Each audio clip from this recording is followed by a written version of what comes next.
Orlando David, and on this video we're going to be discussing the boom of the short-term rental industry and why I believe that that the short-term rental industry has experienced that boom.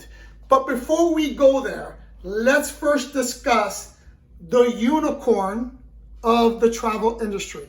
And if you don't know what I'm referring to the Airbnb IPO. If you're not aware, in December, Airbnb went public and their initial offering was $68 a share, giving Airbnb a valuation of $47 billion. Not sure if you grasp the magnitude of that, but that made Airbnb the largest IPO in travel history, or the largest travel IPO in history. In comparison, right, Hilton, when it went public in 2013, their valuation was $19.7 billion, right? So by far, Airbnb's valuation exceeded that. But what's more mind-blowing is that it closed at $145 a share, giving it a valuation of over $100 billion. That to me is insane, especially when going into its going into public, or going into its opener. Airbnb clearly has some problems, right? And many experts have been discussing these problems, and I'll briefly touch on some of them. But number one is regulation. As you know, or you should know if you are in the industry, regulation is a big issue for the short-term rental industry. There's many states, many cities in particular, that are trying to heavily regulate it or ban it altogether. So it behooves Airbnb and us that are in the business to aggressively fight against that. The second thing, Airbnb has not made a profit since it started. That is a concern, but obviously not too many, because the IPO, it went bonkers. It's insane what the IPO did. And lastly, which is a little bit of concern that I'm going to touch on again later on, is the competition that the short-term rental industry is having. And what I mean by competition, I don't mean other platforms.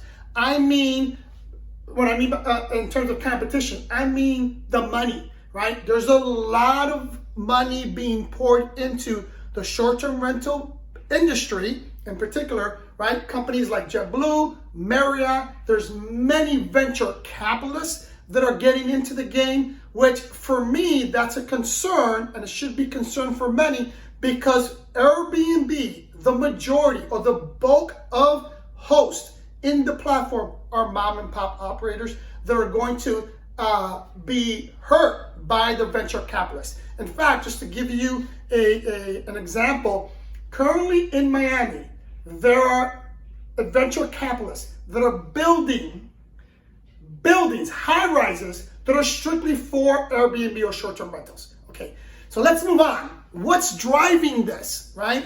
Again, we're in a pandemic. So the question is, what's driving this demand? And here's what I think are some of the driving factors. Number one is what we refer to as drivable. Because a lot of people are not getting on planes, they're getting into their cars and they're driving to their vacation destination, right?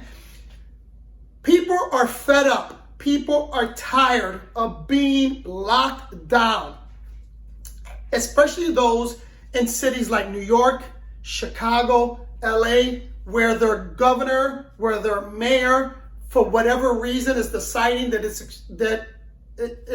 the city needs to be locked down, right?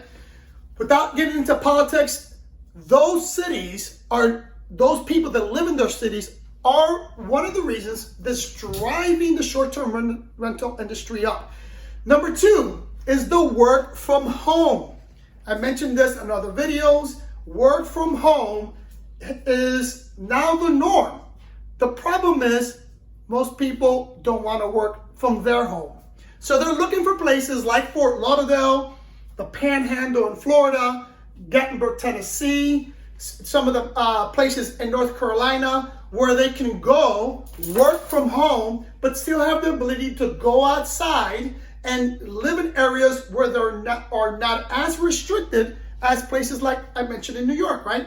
Especially here in Fort Lauderdale, most of my properties are booked from people from up north that are working from home, but they have the ability to go out to the beach, right? Go to restaurants, still spend some time outside, which you should be doing.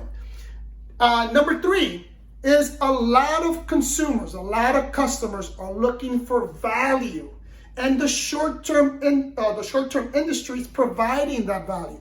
If you are a family of 5, or you are a family that wants to travel with another family, it is much cheaper to stay in a short-term rental than renting 3 or 4 rooms in a hotel. Number 4 is the last-minute assessment. What do I mean by that? Again, this is something that I've mentioned before. We still live in uncertain times. People want to have the flexibility of booking something and being able to cancel that. So those short-term rentals that have flexible policies are much more attractive to the consumer. Number 5, and again, I just briefly touched upon, if you live in a rural area, the mountains, the beaches, the lakes, if you're overseas, areas that are not as populated, people are going to those places. They don't want to be around a lot of people. So that's driving the short-term rental industry. And last but not least, I briefly discussed it or touched, is social distancing.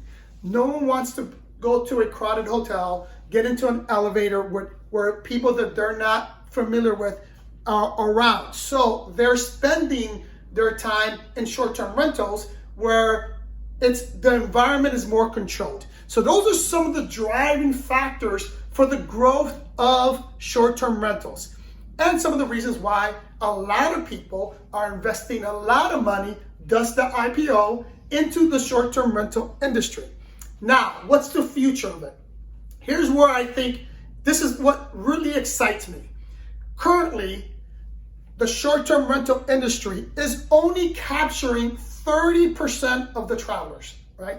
30%. That leaves 70% of the travelers that the hotel industry still has a hold of, that we can try to pull from, right? That we can try to get more of a market share. How do we do that? And how does that happen? Here's how we do that. By professionalizing the industry. This is why I believe that if you are a management company like ours that specializes in short-term rental, you're going to see massive growth in 2021, because there's going to be investors, there's going to be venture capitalists, there's even going to be mom and pop operators that understand that we as an industry need to get better, and we're going to seek out professionals to do that job. And this is where you can take advantage of that, right? Start to learn more about the industry. Make yourself a true professional, and you're going to excel in 2021. I hope this was useful. If you have any questions, please list them below. Please subscribe, like, share, and follow us on Instagram. I'll see you in the next one.